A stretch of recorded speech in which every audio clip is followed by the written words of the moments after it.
ॐ सदाशिवसमारम्भां शङ्कराचार्यमध्यमाम् अस्मदाचार्यपर्यन्तां वन्दे गुरुपरम्पराम्। ॐ राम गुरु जी। हाँ खुश रहो। जय जय गोविंद जय हर गोविंद।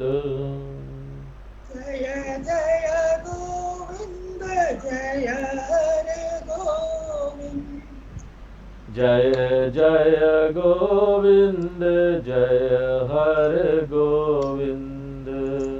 जय जय गोविंद जय हरे गोविंद। जय जय गोविंद जय हरि गोविंद।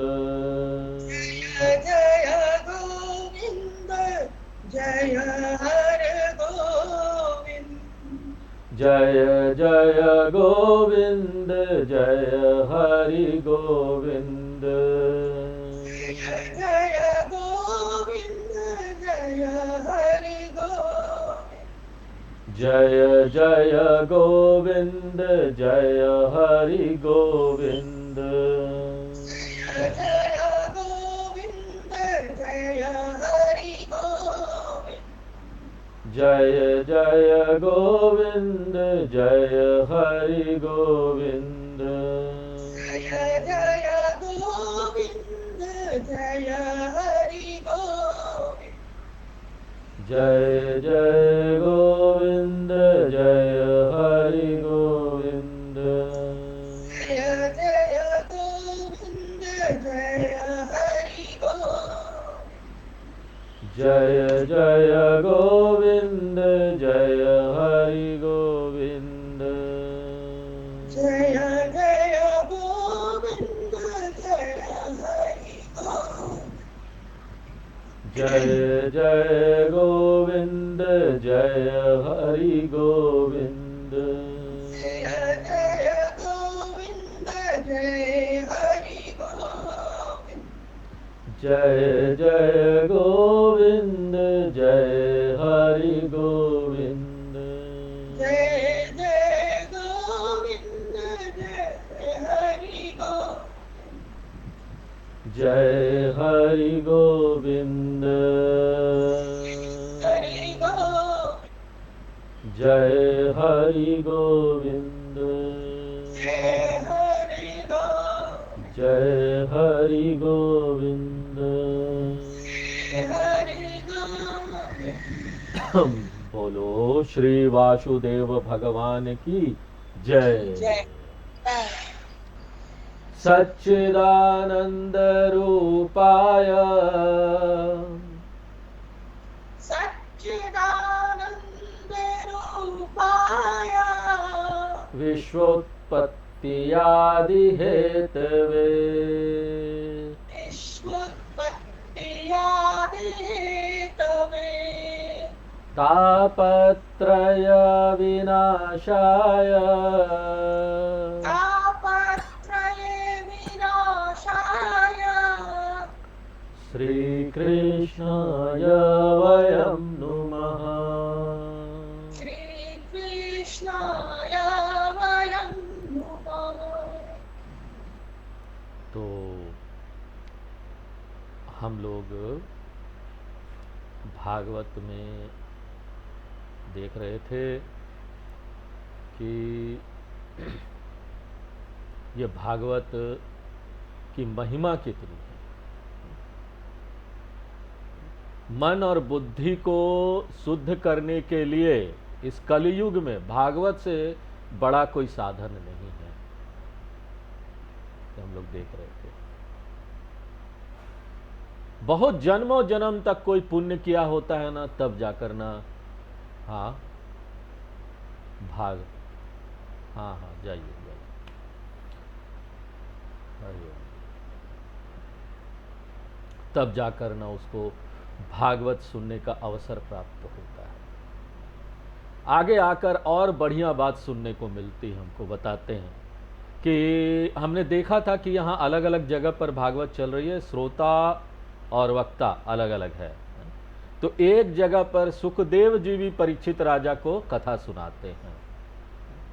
तब जब सुखदेव जी परीक्षित राजा को कथा सुनाने के लिए तैयार हो गए, तब देवता लोग अमृत कुंभ लेकर वहां पहुंच गए और सुखदेव जी से कहने लगे, महाराज इन्हें तो श्राप मिला है ना कि तक्षक नाग आएगा और 7वें दिन इनको काट देगा और इनकी मृत्यु हो जाएगी, तो हम इनको ये अमृत का कलश दिए देते हैं, भागवत अब हमको दे दीजिए।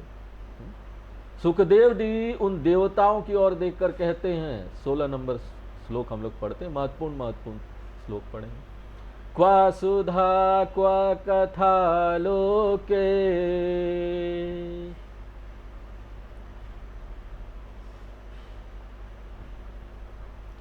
क्वा काच क्वा मनिर्महान्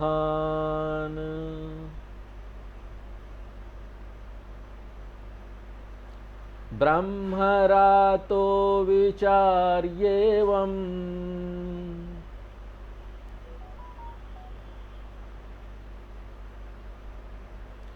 तदा देवांच हासः।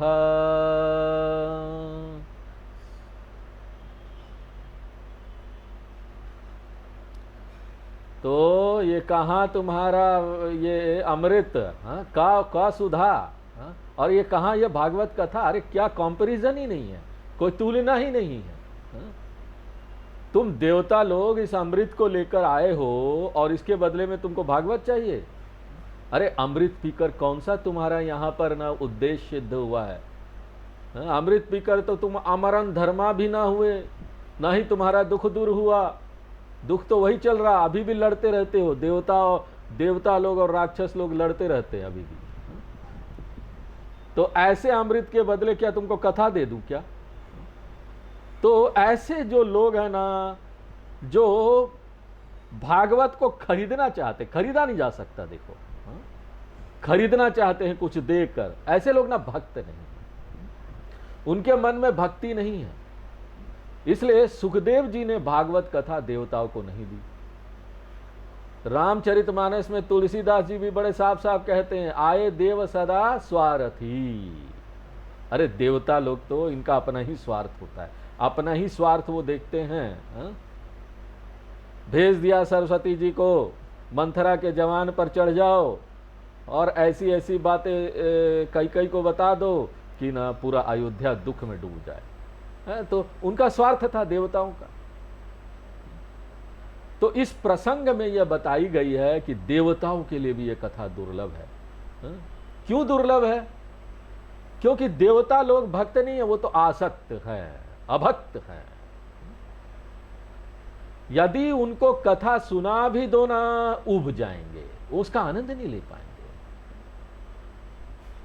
लेकिन जिन्होंने संसार को खूब परख लिया, अच्छी तरीके से विवेक कर लिया, नित्यानित्य वस्तु विवेक, तो इसी कारण से उन्हें संसार से अब कुछ लेना देना नहीं रह गया। ऐसे जो वैरागी लोग हैं ना, उनके लिए ही ये कथा उपलब्ध होती है, वे ही इसके श्रेष्ठ अधिकारी है। सुखदेव जी ने देवताओं को ये कथा नहीं दी, यह जानकर ऋषियों को बड़ा आश्चर्य हुआ। श्रीमद् भागवत श्रेष्ठ है, और उसमें भी ना एक सप्ताह वाला जो विशेष होता है ना, वो, क्योंकि देखो इतना टाइम किसी के पास नहीं है, इतना सारा श्लोक पढ़ेंगे, इतना मोटा भागवत कहां तक पढ़ा जाए। तो कम से कम 7 दिन में भागवत कथा सुन ही लेनी चाहिए।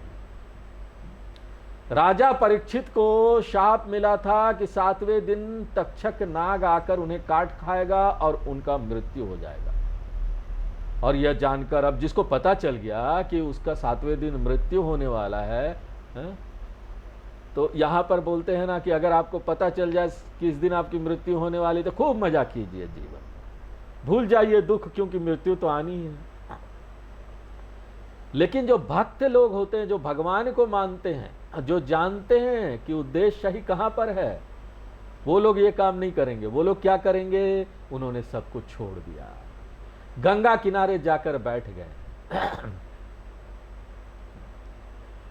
तो 7 दिन में भागवत कथा सुनाकर सुखदेव जी ने उसके मरण को दूर कर दिया। वो भागवत कथा सुनने बैठ गए। देखो उस सब लोगों का ना यहां पर मृत्यु किस दिन होने वाली है? 7वें दिन। वो कैसे? सप्ताह में 7वें दिन होती ना, किसी भी दिन मरण हो जाए वो 7वां दिन होगा। अगर सप्ताह में गिनती कर लो तो सोमवार से गिनती प्रारंभ करें, रविवार 7वां होगा, और शनिवार से प्रारंभ करते हैं तो शुक्रवार 7वां होगा। कहने का मतलब ये है कि मृत्यु किसी भी दिन किसी भी क्षण हो सकती है, इसलिए हमको समय बर्बाद नहीं करना चाहिए। मरने से पहले अमृत को पी लेना चाहिए, और वो अमृत क्या है? भागवत अमृत। ये भागवत कथा है जो अमृत है। और कथा का तात्पर्य क्या है? 7वें दिन मरण तो होगा, लेकिन किसका होगा? अहंकार का मरण होगा। तक्षक नाग ने आकर काटा, परीक्षित का मरण भी हो गया, यह तो एक बात है। लेकिन ध्यान देने वाली बात यह है कि तब तक वो समाधि में चले गए थे, तब तक वो ज्ञानी हो गए थे, उनको अपने शरीर का ही भान नहीं था। ऐसे शरीर को कोई काट खाए, उसका मरण हो जाए तो उसको क्या अंतर पड़ता है? मैं शरीर हूं ही नहीं। ऐसी समाधि में कोई चला जाए, पता ही न चले कि शरीर का नाश हो जाए। तो भागवत सप्ताह वाला जो होता है ना, वो श्रवण से अहंकार का उसमें नाश हो जाता है, मरण हो जाता है। अब हमारे पास टाइम ज़्यादा है तो हम लोग सीखने के उद्देश्य से, अगर कोई टीचर सिखाए कुछ तो फिर हम लंबा खींच सकते हैं। इसको सिखाने के लिए 6-6 महीना, साल बाद तक आचार्य लोग सिखाते हैं। लेकिन जो प्रसिद्ध है और जो भागवत में बोला गया है वो सप्ताह श्रवण। एक सप्ताह में 3-3, 3.5 घंटा बैठकर आचार्य लोग प्रवचन करते हैं और फिर महत्वपूर्ण चीज़ें इसमें बता देते हैं। अब देखिए, ये पुराणों की कथाएं ऐसी है कि एक कथा से दूसरे कथा निकल आती है। भागवत सप्ताह की श्रवण विधि जो कि बहुत जिसका महिमा है, नारद जी को सनत कुमारों ने बताई थी। तो सौनक जी ने जब ये सुना तो पूछा कि नारद मुनि तो घूमते रहते हैं, उनका सनत कुमारों से कहाँ मिलना हुआ और उन्होंने ये श्रवण विधि कहाँ सुनी? अब नारद जी के विषय में लोगों को भी लगता है ना कि नारद जी तो झगड़ा कराने वाले हैं, परंतु नारद का अर्थ होता है ज्ञान देने वाला।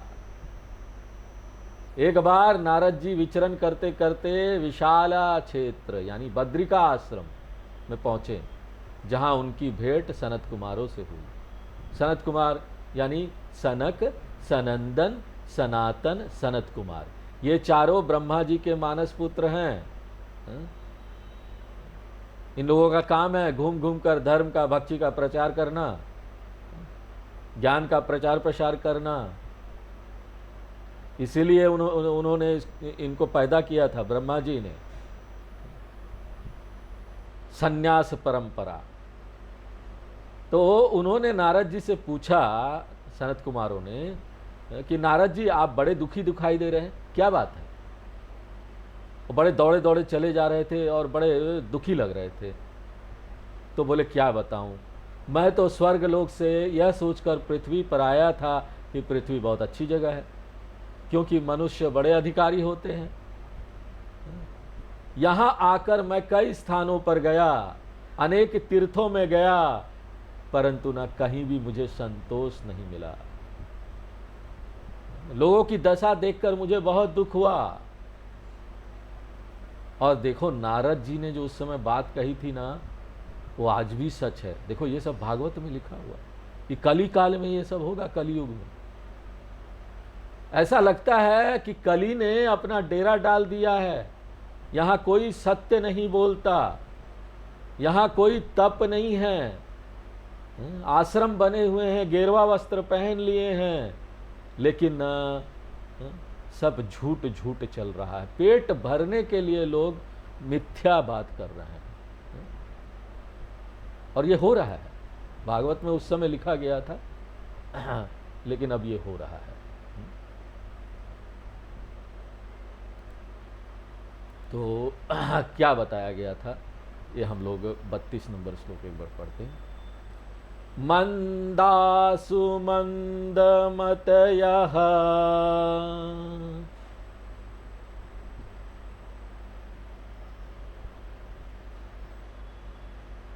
मंदभाग्या हि उपद्रुताः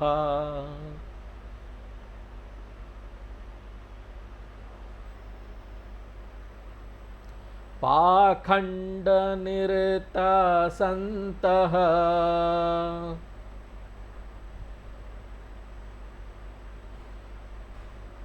विरक्तसपरिग्रहाः।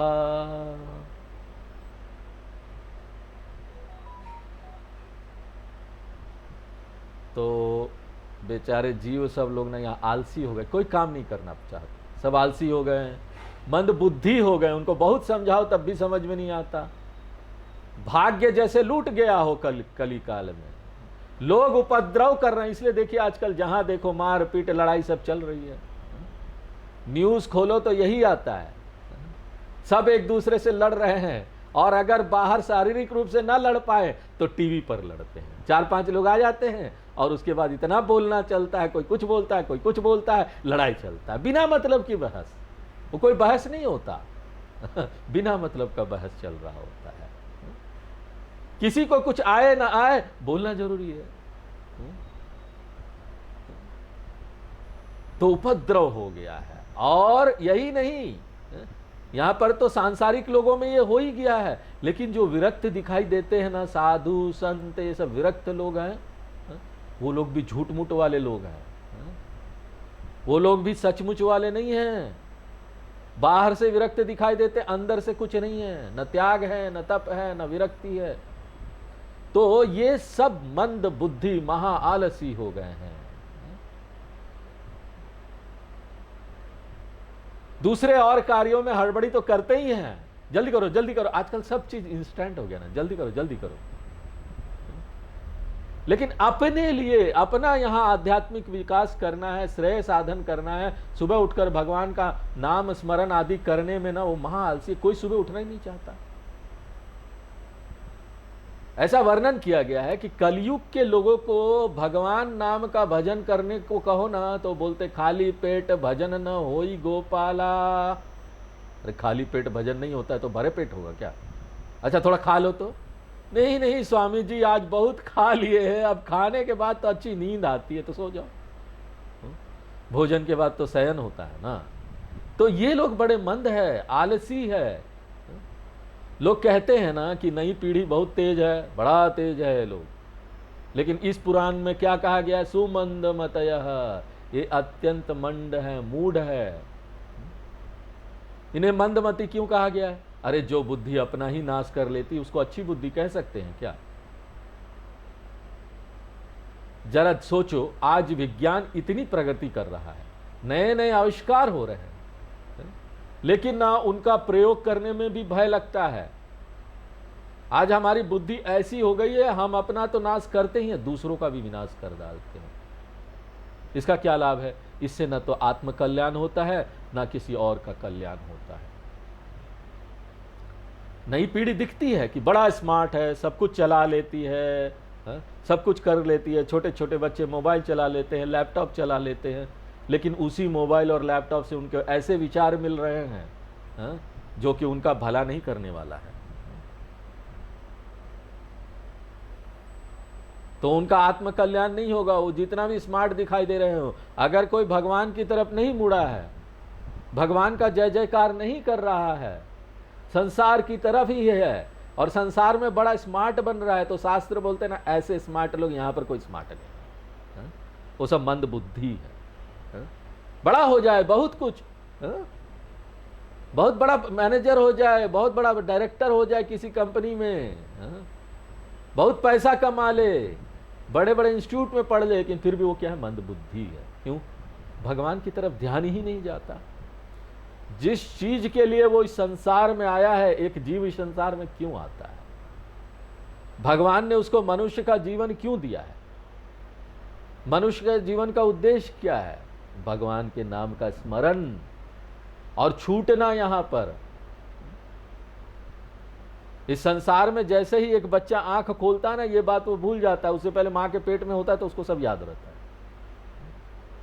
मां के पेट से जैसे बाहर आया, चकाचौंध देखकर, संसार देखकर सब भूल जाता है। अच्छा बताओ, कोई आलसी भी हो जाए यहां पर, चलो, लेकिन आलसी लोग भी बड़ा मजा करते ना, उनको बहुत पैसे मिल जाते हैं, उनका भाग्य बड़ा तेज है, अपने पिताजी से पैसा मिल गया, अपने संबंधियों से पैसा मिल गया, तो ऐसे लोगों को भी क्या बोला जा रहा है? मंद भाग्य है। उनका भाग्य भी कुछ अच्छा नहीं है। क्यों? अरे पैसे लेकर क्या करोगे? न वित्ते न तर्पण्यो मनुष्य। पैसा सुविधा दे सकता है, लेकिन यहां पर उससे ना आपका मन ठीक नहीं होगा। वही रोना, बड़ा बड़ा घर है, सब कुछ है, गाड़ी है, एयर कंडीशन है, सब कुछ है, लेकिन फिर भी एक क्षण हंसते हैं और दूसरे क्षण में रोते हैं। और उपपद्रुता, और इनके मार्ग में ना जाने कितने विघ्न आते रहते। ऐसे लोगों के मार्ग में बाधा आती रहेगी और रोते रहते ना, इसलिए तो रोते हैं। वे शांति से कभी भी कोई काम नहीं कर पाते। पाखंड निरतः और विरक्तः सपरिग्रह। जो अपने आप को विरक्त कहते हैं, उनके पास धन आदि है,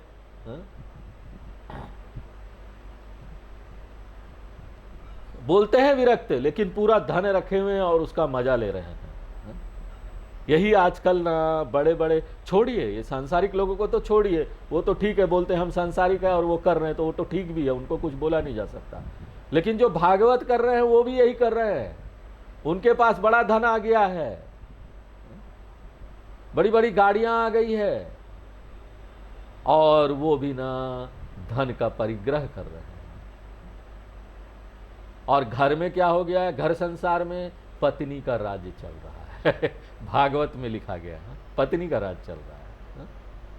तो एक व्यक्ति किसी के घर में लिख गया, और वहां पर क्या लिखा हुआ था मालूम? लिखा, एक बोर्ड टंगा हुआ था लिखकर, I am the boss of the house and I have my wife's permission to say so. मैं इस घर का स्वामी हूं और ऐसा कहने के लिए मेरी पत्नी ने मुझे अनुमति दी है। पत्नी बोली है कि बोलो कि तुम इस घर का हेड हो। तरुणी प्रभुता गेहे श्यालो को बुद्धिदायक। पत्नी का भाई सलाह देने वाला बन गया है, और लोग ऐसे लालची हो गए हैं कि पैसे के लिए अपने बच्चे तक को बेच दे रहे हैं। तीर्थ स्थान, आश्रम आदि ना दुष्ट लोगों के द्वारा घेर लिया गया है। तो नारद जी बोलते हैं, देखो नारद जी ने उस समय ही ये बात देख ली थी, तो आज तो और भी बुरा हाल है, सोचो ना। बोलते हैं, मैं देखकर बड़ा हैरान हुआ और दुखी हुआ कि लोग ना वेद को भी बेचने लगे हैं। आजकल पैसा लेके भागवत पढ़ा रहे, वेद भी पढ़ा रहे, पैसा लाओ। क्योंकि एक बार बड़ा ना विद्यालय बन जाता है, आश्रम बन जाता है, बड़ी चिंता होती, पैसे कहां से आएंगे, इसका खर्चा कहां से चलेगा। नारद जी आगे चलते कहते हैं कि चलते चलते मैं वृंदावन पहुंचा, और वहां मैंने एक आश्चर्य देखा। क्या आश्चर्य देखा? एक सुंदर तरुणी स्त्री और दो वृद्ध तरुण थे। वृद्ध तरुण, ये कैसा? वृद्ध भी और तरुण भी? बोले हाँ, वे उसके बेटे थे, लेकिन वृद्ध हो गए थे और बेहोश पड़े थे। स्त्री यंग और बेटा दोनों बूढ़ा और बेहोश पड़ा है। उस स्त्री के साथ उसकी सखिया भी थी जो उसकी सेवा कर रही थी। वह तरुण युवती रो रही थी। जब उसने मुझे देखा तो मेरे पास आई और कहने लगी, नारद जी, आप जैसे संतों का दर्शन बड़े कठिनाई और बड़े भाग्य से होता है, आप मेरे दुख को दूर कीजिए। तो मैंने उससे पूछा कि तुम कौन हो? तो वह बोली, भक्ति रीति क्या था, मैं भक्ति हूं। वो जो थी युवती वो भक्ति थी, और ये दोनों मेरे पुत्र हैं। ये कौन है? ज्ञान और वैराग्य। अब बोलिएगा मत कि भक्ति, ज्ञान और वैराग्य मनुष्य कैसे हो गए। हमने आपको पहले भी बताया था, पुराणों में प्रतीक की भाषा, इतिहास और यहां पर कुछ कहानियों का उपयोग किया गया है। और ये स्त्रियां गंगा, यमुना, कावेरी आदि नदियां हैं, ये मेरी सेवा में लगी है। परंतु मैं बहुत दुखी हूं। मेरा जन्म द्रविड़ देश में हुआ, कर्नाटक में मेरी वृद्धि हुई, महाराष्ट्र में थोड़ी और बड़ी हुई, गुजरात में जाकर कमजोर हो गई। इसका अर्थ यह हुआ कि गुजरात में भक्ति नहीं है क्या? गुजरात के लोगों ने इसको अच्छे भाव से नहीं लिया। वो बोले भागवत में ऐसा लिखा हुआ है, गुजरात में भक्ति नहीं है। वो बोले हमारे यहाँ भक्ति नहीं है, तो हमको भक्ति करने की आवश्यकता क्या है? लेकिन ऐसा नहीं सोचना चाहिए। वहां के अच्छे लोग जो है ना, उन्होंने ऐसा सोचा हमारे यहाँ भक्ति नहीं है, इसलिए भक्ति करने की ज्यादा आवश्यकता है। इसलिए आप देखेंगे गुजरात में भागवत का प्रचार सबसे ज्यादा है। गुजरात में आपको शहर शहर में, इसलिए तो बोलते ना कि गुजरात जो है वो हिंदू धर्म का लैबोरेटरी है। वहां पर आप जाएंगे ना, जगह जगह पर आश्रम बने हुए हैं। गुजरात में आप रास्ते में चले जाएंगे तो वहां पर ना जैन धर्म के ये स्वामी लोग आपको कहीं ना कहीं मिल जाएंगे, पैदल यात्रा कर रहे हैं। हिंदू धर्म के आश्रम बने हुए हैं, वहां प्रवचन चल रहा है। तो आज भी गुजरात में सबसे ज्यादा है। तो भक्ति माता कहती है कि वहां मैं जर्जर हो गई, बूढ़ी हो गई, और मेरे बूढ़े बेटे भी बूढ़े हो गए। वृंदावन में आकर तो मैं युवा हो गई, भक्ति युवा हो गई वृंदावन में जाकर। लेकिन ये दोनों जो ज्ञान और वैराग्य है ना, ये बूढ़े ही हैं। देखिए कैसी विचित्र बात है। माता तो युवा है और बेटे बूढ़े हो गए। देखो जगत में जब ज्ञान भक्ति वैराग्य को कोई पूछने वाला ना रहे तो बूढ़े हो गए कि नहीं? उनको कोई पूछ ही नहीं रहा है। अभी जो हम यहां पर यूट्यूब दर्शन, फेसबुक दर्शन, इंटरनेट दर्शन, आजकल तो इंटरनेट वेब सीरीज OTT दर्शन करते रहते हैं, तो राम दर्शन कृष्ण दर्शन कहां से होगा? भगवान दर्शन कहां से होगा? टीवी वीडियो, इंटरनेट OTT, उसकी ज्यादा मांग है। हमारे भागवत, हमारे इन सब शास्त्रों को, गीता उपनिषद को तो और कोई नहीं पूछता। इक्का दुक्का लोग आ जाए, पूछता क्यों नहीं? क्योंकि उनमें अपनी ही पात्रता नहीं है, उनके पुण्य उदय नहीं हुए। हमारे जो शास्त्र है, धर्म ग्रंथ है, उनका प्रिंट होना भी अब कम हो गया है। इसलिए क्या हो गए? वो बूढ़े हो गए। तो यहां पर ये बूढ़े हो गए हैं, ऐसा कहने का तात्पर्य है कि उन्हें पूछने वाला कोई नहीं, उनका महत्व ही नहीं रहा। देखो लेकिन वृंदावन में क्या है? भक्ति की बड़ी महिमा है। इसलिए बोलते भक्ति वहां ना तरुण हो गई। वृंदावन गोकुल आदि के लोग भगवान श्री कृष्ण के सगुण रूप के उपासक है। उनको वेदांत की चर्चा अच्छी नहीं लगती, वे ज्ञान वैराग्य को नहीं मानते। आप वृंदावन में जाएंगे ना तो वहां पर गेरुआ वस्त्र वाले को ज्यादा वो नहीं मानते। वो लाल पीला वस्त्र, ग्रीन, ऐसे वस्त्र वाले जो है ना, कुर्ते उर्ते में, उनको ज्यादा मानते हैं। भगवान को एकदम सगुण रूप में पूजते हैं। छोटा कन्हैया कोई पुत्र बना लेता है, लेके पूरा वृंदावन में घूम रहा है। कोई अपना सखा बना लेता है, छोटे छोटे वस्त्र हैं। और अगर आप जहां बोल दो वहां हम ब्रह्मास्मि, आपको दौड़ाएंगे, डंडा लेके दौड़ाएंगे वहां पर। वो बोलेंगे हम ब्रह्मास्मि, ये हमारे कृष्ण भगवान है, ही ब्रह्मास्मि है। तुम चुपचाप उनके भक्त हो, दास हो, ठीक है? ज्यादा मत बोलो, वो बड़े हैं, तुम नहीं, तुम तो छोटे हो, दास हो। भक्ति करो, भक्ति भक्ति। तो वहां भक्ति ना युवा हो गई। वे ज्ञान वैराग को नहीं मानते, इसलिए दोनों बेहोश पड़े। वो बोलते हैं कि देखो हमको सब जगह तो भगवान दिखते हैं, हमारे कृष्ण कन्हैया, तो हम वैराग्य किससे करें? इसलिए ना कितने सारे पकवान, भोजन, सुबह से तैयारी चलती है, कितने सारे 56 भोग बनता है, भगवान को चढ़ाया जाता है। ये वो बोलते वैराग वैराग कुछ नहीं, सब सुंदर चीजें, सुंदर सुंदर कपड़े पहनो और सुंदर सुंदर यहाँ पर भोग खाओ, भगवान को भोग लगाओ, फिर खाओ। तो भक्ति माता कहती है, हे नारद जी, मेरे पुत्रों के लिए कुछ कीजिए, ज्ञान और वैराग के लिए कुछ कीजिए। ज्ञान और वैराग बेचारे दिखाई नहीं दे रहे हैं, उन्हें पुनः युवा बना दीजिए। नारद जी ने कहा, हरि शम ते करिष्यति, चिंता मत करो, भगवान सब ठीक करे। यहां लोग भोग विलास में आसक्त हो गए हैं, उन्होंने ज्ञान वैराग्य की ओर ध्यान देना छोड़ दिया है, इसलिए ऐसी स्थिति हो गई है। वृंदावन में लोग तुम्हें तो पूछते हैं, इसलिए तुम ठीक हो गई हो, परंतु ग्राहक अभाव आता, इन्हें लेने वाला कोई नहीं रहा, इसलिए इन्हें नींद सी आ गई है। ये मरे नहीं हैं, अतः ना घबराने की कोई आवश्यकता नहीं है। ये तो कलयुग का प्रभाव है। राजा परीक्षित ने कलयुग को छोड़ दिया, मारा नहीं, इसलिए गड़बड़ी हो गई। भक्ति ने पूछा, राजा परीक्षित इतना बलशाली था, उसने कली को छोड़ क्यों दिया, मारा क्यों नहीं? ये कहानी आएगी आगे। हा? तो बोले वो राजा बहुत समझदार था, सारग्राही था, उसने देख लिया कि इस कलयुग में बड़े पाप कर्म, नीच कर्म होंगे, लेकिन इस कलयुग का एक बहुत बड़ा उद्देश्य है, इसमें भगवान का नाम लेने मात्र से ही सारी प्राणी पुण्यवान हो जाएंगे। ये नाम लेने से ही हो जाएंगे। कलयुग में के जैसा कोई युग नहीं है। दूसरे युगों में भगवत प्राप्ति के लिए बड़े बड़े कठिन साधन बताए गए हैं, लेकिन कलयुग में नाम से ही भगवान की प्राप्ति हो जाएगी। इसलिए देखिए, हम लोग यहाँ पर भागवत शास्त्र पढ़ रहे हैं और दूसरी जगह उपनिषद और वेदांत भी पढ़ रहे हैं, जहाँ बोलते हैं ज्ञान से ही मुक्ति है। यहाँ पर देखिए, ये भक्ति का शास्त्र है।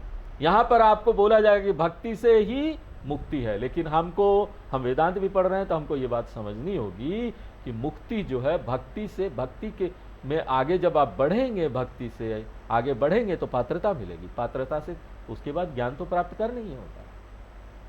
लेकिन हमको इससे पहले अपने मन में भगवान की भक्ति बहुत बढ़ानी है, तो इसकी महिमा का बहुत गुणगान पढ़ना करना है कि इसी से मोक्ष प्राप्त हो जाएगी, इसी से मुक्ति प्राप्त। इसका अर्थ क्या हुआ? यही कि हम सबको भगवान नाम स्मरण करना चाहिए, बस। इतनी लंबी कहानी बताने का यही तात्पर्य है। इस कलयुग में लोग बड़े कुकर्म करने में लगे हुए हैं, वेद भी बेचने लगे हैं, कथा भी बेचने लगे हैं, इसलिए कथा का सार चला गया। जब कथा बिकेगा तो लोग कथा का सार कहाँ हो? जो लोग आजकल भागवत कथा करते हैं, वो लोग श्लोक छूते भी नहीं है भागवत का। बोलने की तो बात छोड़ दीजिए। तीर्थ क्षेत्रों में घोर कर्म करने वाले अभक्त लोग भी रहने लगे, तो तीर्थ क्षेत्रों का सार भी चला गया है। अब तीर्थ क्षेत्र तीर्थ नहीं रह गया। तो अब तुम्हारे लिए मैं इनको जगाता हूं, तुम बिना मतलब का परेशान मत हो, खेद मत करो, भगवान का नाम लो। भक्ति ने कहा, मैं धन्य हो गई। योग व्रत तप से जो बात नहीं हो सकती, वो भक्ति से हो सकती है। ऐसा कहकर आपने मेरी बड़ी तारीफ कर दी, सो तो ठीक है, लेकिन जब तक मेरे बेटे ठीक नहीं हो जाते, तब तक मुझे प्रसन्नता नहीं होगी। यानी बिना ज्ञान वैराग्य के प्रसन्नता नहीं आएगी। अब नारद जी ज्ञान वैराग्य के पास जाकर उनके कान में बोलते हैं, ज्ञान प्रबुध्यताम शीघ्रम रे वैराग्यम प्रबुध्यताम। दूसरे अध्याय का, हम लोग दूसरे अध्याय में आ गए हैं, दूसरे अध्याय का 26 नंबर श्लोक। अरे ज्ञान उठो, अरे वैराग उठ जाओ।